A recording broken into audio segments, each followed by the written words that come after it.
Hey everyone, this is Thyworm and today I want to give you a few tips on gambling and spending gold. Enjoying last Epoch content? Consider subscribing. In the current state of the game, patch 0.7.7, it may seem that gold isn't all that useful. And that is true. Gold really only has a few uses and you definitely want to keep maybe 100 grand in the stash, but besides that you can spend it.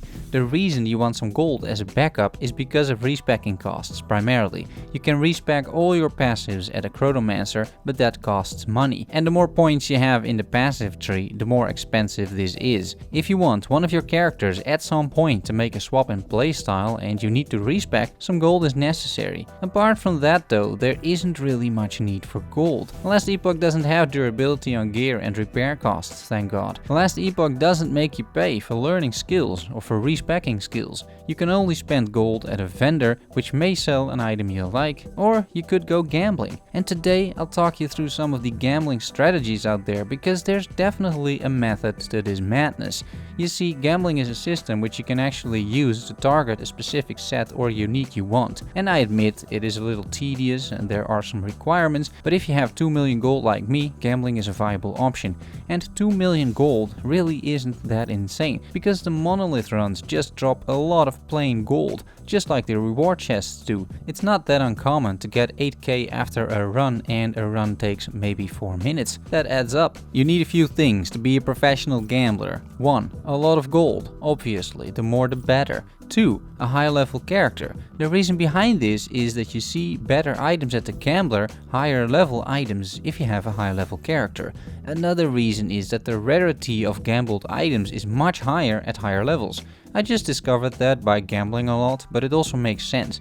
You see, items and their affixes are determined by tiers, and the higher level those tiers are, the higher level you need to be to craft those items or to find those items and to wear those items. Better items require higher level characters, which also means that only high level characters, think level 80 plus, can find the best rare gear. Overall, I got good results with my level 82 paladin and far less results with my level 50 lich. 3. You need to know what you're looking for. In other words, you need to know what item you want, especially if you target a set item or unique. Let's dive into this a bit more. There's a website, lastepochtools.com, link in the description down below, and this website provides an overview of all the gear in Last Epoch. It's a really amazing website because it also shows which level you need to be to find specific gear. For example, the best pole arms in the game, the Sovnia, can only be found if you're level 74 or better. What you want to do on this website is go over the lists of uniques and set items and check which ones you want. Then you write down the base item of that set item. Let's say you want an heirloom of the last nomad, a unique ruby ring. You write down ruby ring. You make a list for all the items you want and then you go gambling. Each gamble has a chance to roll a different rarity. You can get set items and uniques as well using gambling.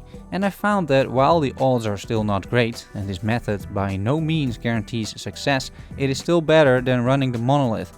While the monolith drops quite some uniques, the chances of it dropping the one you want are very low. I felt target gambling is a more effective way, and I've gambled a decent amount of set items and uniques I wanted for builds. You just go to the gambler and move through the items with your list in mind. Only gamble the base items that are on your list, because those can roll the uniques and sets you want.